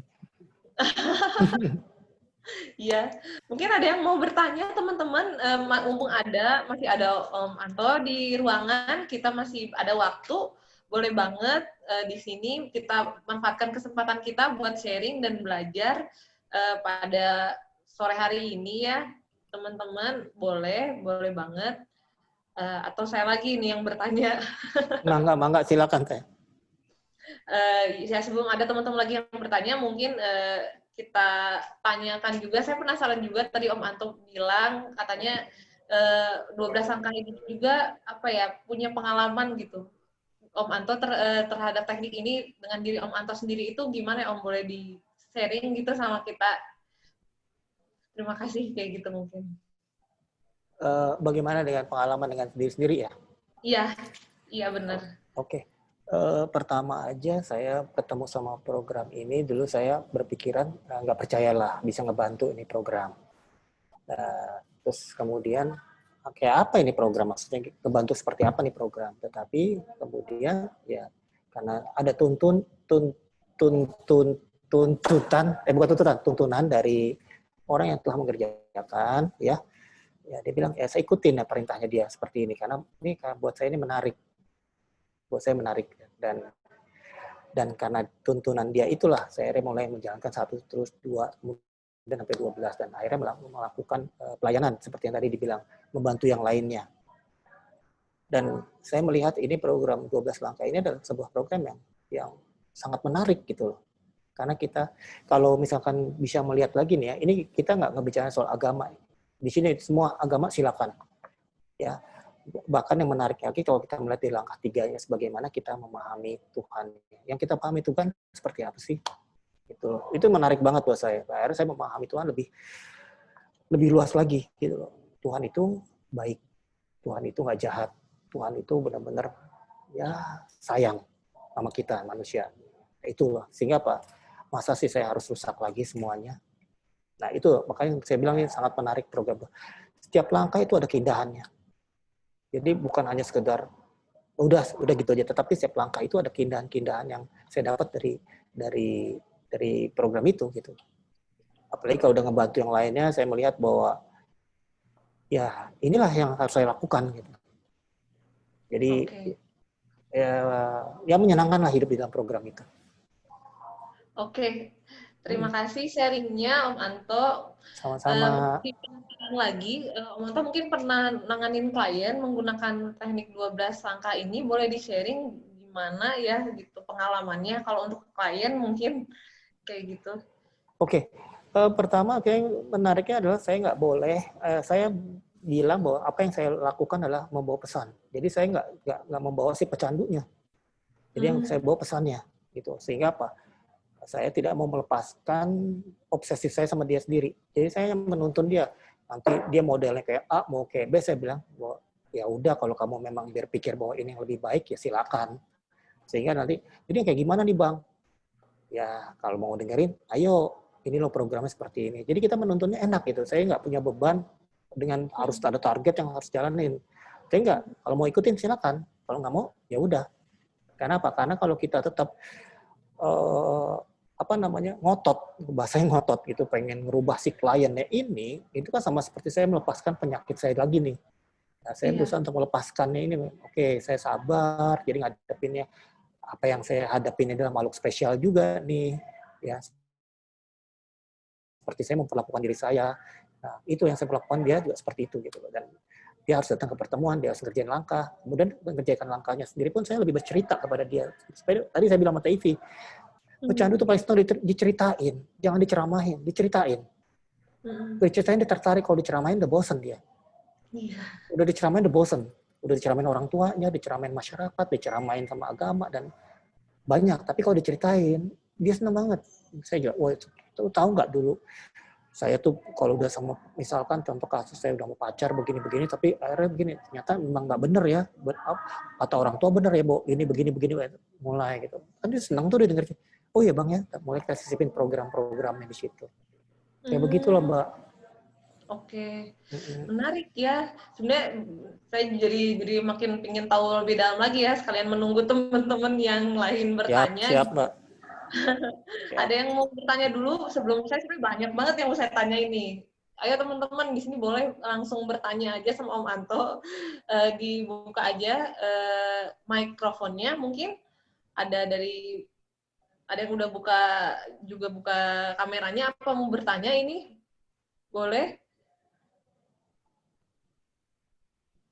Mungkin dari yang buka kameranya ada Yayasan Grafik nih mau bertanya, mungkin Pak Ratno dari LKMIR Kobra mungkin ada yang mau bertanya, atau ini ada BNN Cianjur ya, Mangga Pak, boleh kalau mau bertanya, silakan.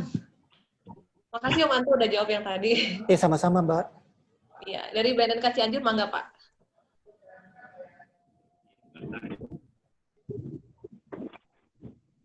Ya maaf. Intinya aja jadi bertanya terkait layanan 12 langkah ini, apakah ada kriteria khusus? Mungkin saya karena dari awal saya nggak ngikutin ya, begitu lihat apa saya kriteria khusus kelompok klien yang mengikuti layanan 12 langkah. Apakah ada kriteria khusus gitu? Atau ada penapisan, misalkan ini nggak boleh, nggak ikut, gitu. Oke Pak, terima kasih Pak. Salam ketemu lagi kita Pak ya. Oke, sebenarnya welcome Pak. 12 langkah tidak pernah ada namanya tidak ada namanya pemilahan. Siapa saja boleh bergabung. Mau kata dia adalah orang kaya atau orang miskin, agama A atau agama B, silakan aja.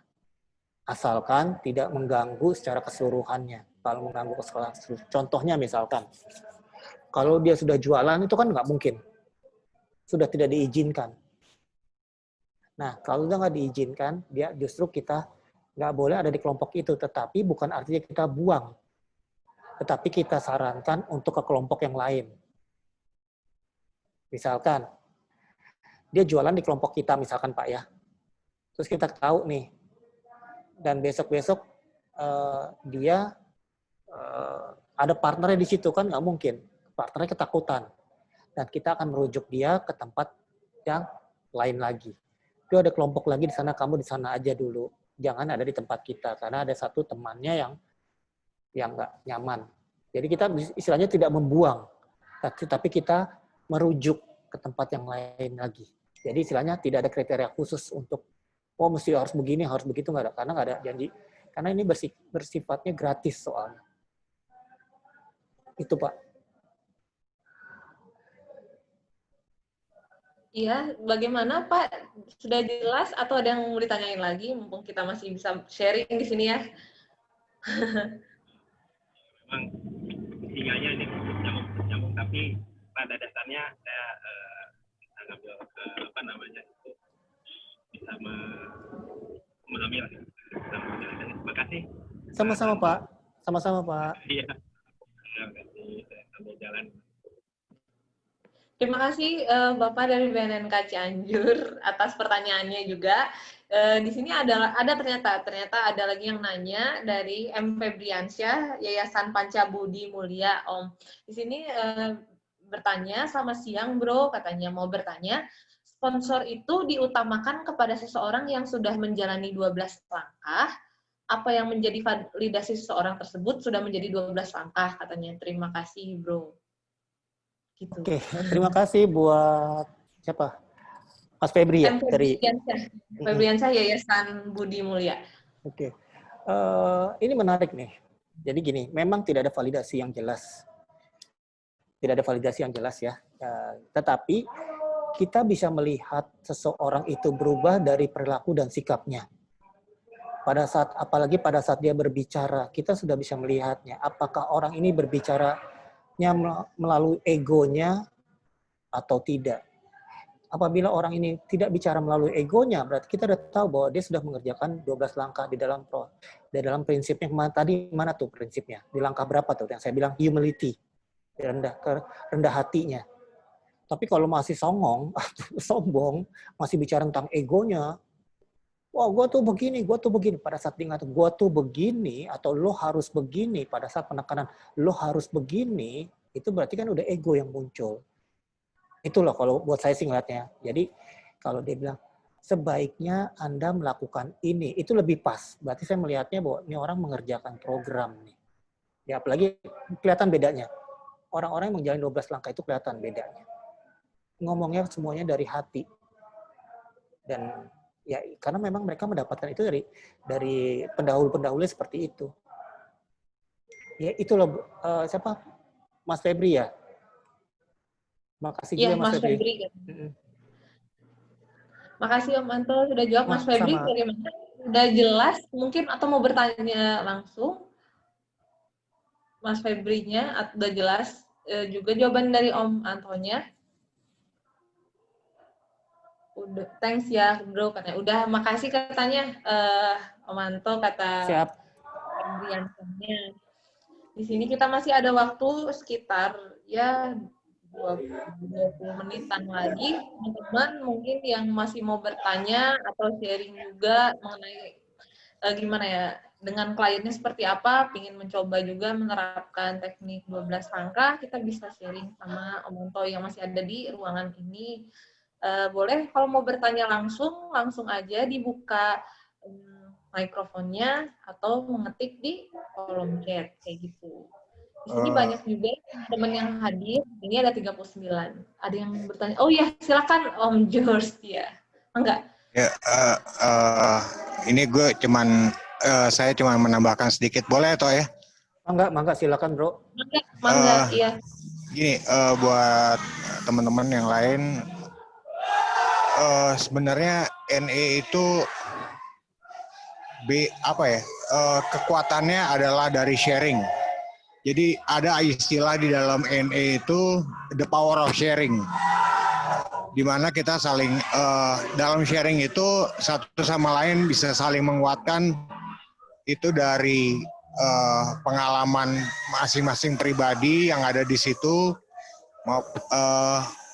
maupun akhirnya kita mendapatkan pengalaman dari orang lain. Jadi intinya dari NE itu sebenarnya dari kalau istilahnya the power of sharing, gitu. The power of sharing, dan yang mungkin satu lagi salah satu kekuatan juga dari NE adalah tidak ada bentuk paksaan untuk seseorang untuk ikut, tapi semua itu berdasarkan dari willingness daripada orang tersebut. Itu sih yang mungkin bisa saya tambahkan. Koreksi Tok kalau ada yang salah. Nggak ada yang salah Bro George. Terima kasih Bro George atas tambahannya. Sedikit insightful juga ya, membuat kita ada ide lain. Oh ternyata program NE itu seperti itu gitu ya. Tambahannya dari Bro George, terima kasih. Ada lagi teman-teman yang mau bertanya ini. Sebenarnya ini kan kita masih ada waktu ya, jadi kalau ada yang mau bertanya boleh sekali, atau sharing mungkin mangga boleh. Teman-teman di sini ada banyak sekali yang hadirnya sebenarnya. Ada 38 partisipan, kita belajar bersama, sharing bersama. Apabila teman-teman ada yang mau sharing atau bertanya, mangga boleh. Atau saya lagi yang bertanya. Karena saya sangat merasa amazed juga gitu, wah ternyata ada program ini dan programnya tuh keren banget, dan dilihat dari slide-nya itu sudah kita kalau lebih baca lagi ada suratnya juga ya tadi Om gitu, suratnya kita kan belum sempat baca gitu kayak gimana. Sebenarnya saya tertarik dan penasaran sih, tapi mungkin nanti abis ini saya baca lagi slide-nya dan sekalian baca suratnya kayak gitu, kayak gimana. Menarik sekali karena tadi kan disebutkan ada seorang psikolog juga, Carl Gustav Jung itu kan psikolog gitu, cuman pada intinya dia tadi bilang menyampaikannya sampai klien itu 2 kali gitu ya bolak-balik ke dia gitu, dan dia sempat bilang apa harus mengalami perjalanan spiritual dulu. Itu menarik sih bagi saya, makanya saya tadi sempat nanya bukunya ke Om Anto, buku apa yang perlu saya baca sih. Cuman saya penasaran juga Om sama yang di Cafe Victoria itu, teman-teman yang udah ngejalanin programnya itu gimana ya, maksudnya perkembangannya, terus prosesnya, terus apa aja yang terjadi di sana gitu. Terima kasih Om, kayak gitu kurang lebih. Oke, terima kasih Mbak Tiara. Jadi kalau di kafe, jadi gini, yang perlu saya sampaikan adalah Narkotik Anonymous itu merupakan sebuah nama kelompok. Ya, jadi istilahnya ini nama kelompok yang nama kelompok mandiri gitu ya. 12 langkah itu, tapi itu tools-nya. Itu merupakan sebuah programnya. Jadi kalau kita selalu bilang kalau ingin pulih, ya kerjain 12 langkah. Nah, tapi NE itu adalah nama kelompoknya. Nah, jadi kalau cerita tentang Cafe Victoria, itu adalah kelompok NE. NE itu kan aslinya dari luar yang mulai berkembang semuanya. Tadi ya kalau kita lihat di slide-nya kan tuh berkembang semuanya. Nah, salah satunya adalah ada di Bandung. Itu kalau nggak salah Selasa sore deh kalau nggak salah. Selasa sore ada di Cafe Bandung. Mungkin nanti bisa dibantu sama Bro Dian tuh. Dia tahu nomor telepon Faisal. Karena yang saya tahu ada 3 orang asing di situ. 3 orang asing namanya Christine, namanya satu lagi Antoine, satu lagi si siapa gitu. Lupa saya juga. Jadi ada 3 orang di situ. Nah, salah satunya orang Indonesia tuh Faisal namanya. Kenal? Pernah ketemu belum sama Tahu Om Faisal ya, tahu. Nah, bisa kontak-kontak sama dia, pengen tahu, bisa Bro Faisal bisa bantu menjelaskan program itu juga gitu nantinya. Nah, jadi kesalahannya istilahnya kita sudah ada ya, kelompok itu udah ada di Bandung. Jadi kalau apabila ingin jalankan kan tadi yang TV bilang bagaimana nih, jelaskan, nanti ada itu mulai dirujuk ke kelompok itu. Di kelompok itu udah ada 3 old timer di situ. Faisal, Antoine, Christine. Dan kelebihannya adalah ada perempuan di sana. Dan Christine itu bisa bahasa Indonesia. Jujur, kesulitan kita adalah menemukan sponsor perempuan. Apalagi yang telah mengerjakan. Mungkin perempuan yang bersihnya lama sih banyak. Tapi yang benar-benar mengerjakan dan menerapkan 12 langkah itu bisa dihitung jari. Jadi dia salah satu orang yang benar-benar menjalankan dan menerapkan 12 langkah Christine dan bisa bahasa Indonesia. Dan bisa membantu istilahnya pecandu perempuan nanti yang ada di wilayah Bandung. Itu sih Mbak. Oke, berarti kita bisa sharing juga ke Om Faisal ya, atau Bro Faisal. Kita tanya-tanya ya Om ya tentang kegiatan 12 langkah di Cafe Victoria.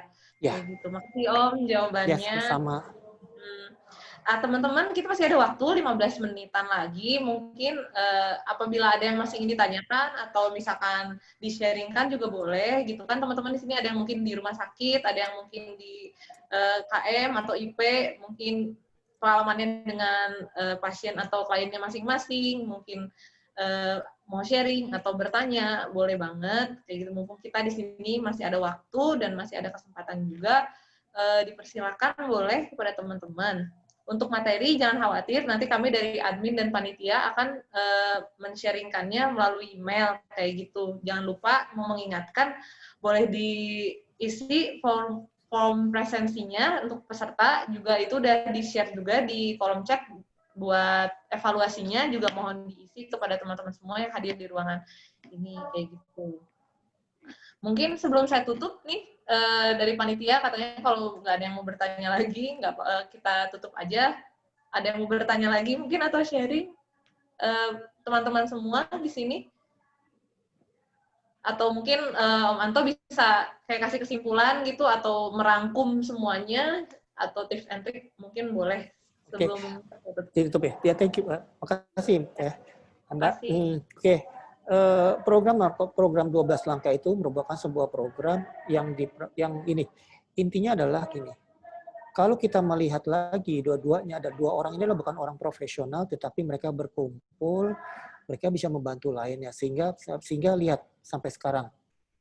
Bukti-bukti nyatanya adalah sekarang yang kita lihat banyak konselor-konselor yang hadir bukan dari kalangan profesional, justru dari kalangan para penggunanya sendiri. Itu mulai muncul. Mulai akhirnya membantu satu sama lain. Dan ini yang diharapkan tuh seperti ini. Sehingga apa?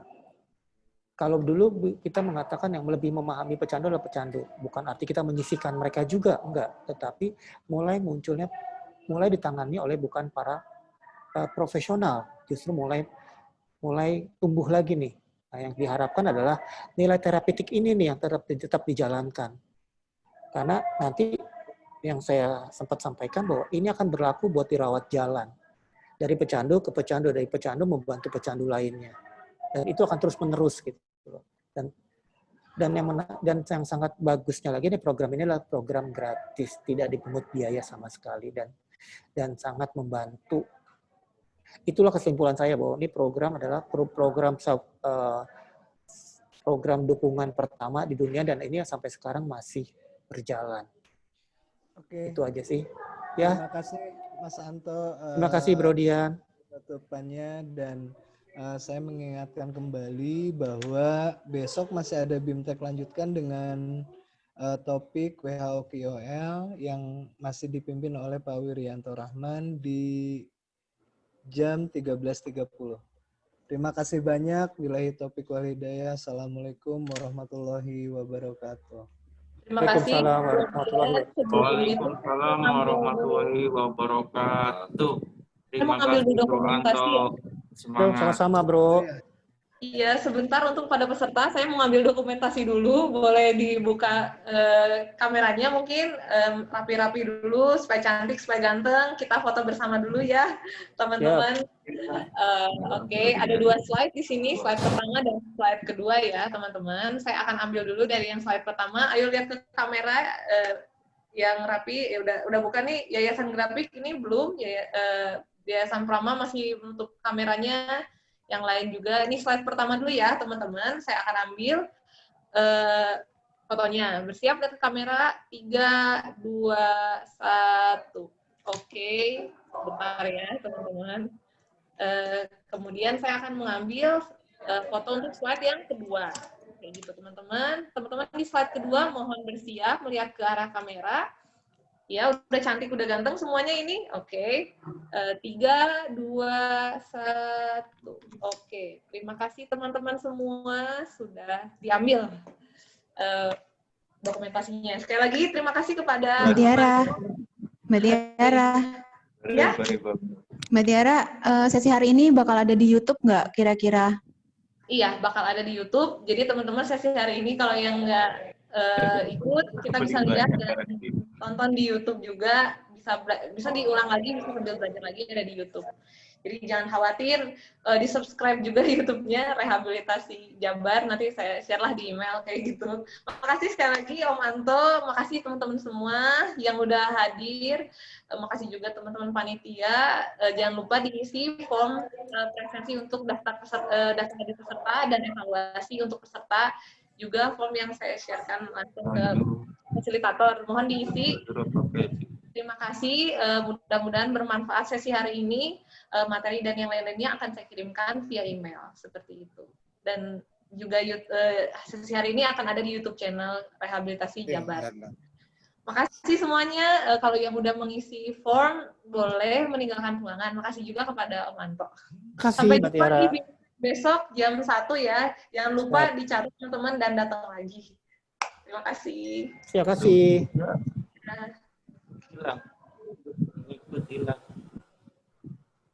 Mungkin sebentar lagi saya bakal tutup room-nya. Siapa tahu masih ada yang perlu mengisi form. Link untuk mengisi form. Kayak gitu. Kalau sudah mengisi form boleh teman-teman Oke, meninggalkan ruangan. terima kasih izin lab, terima kasih semuanya yang hebat-hebat. Terima Assalamualaikum. kasih. Waalaikumsalam. Salam.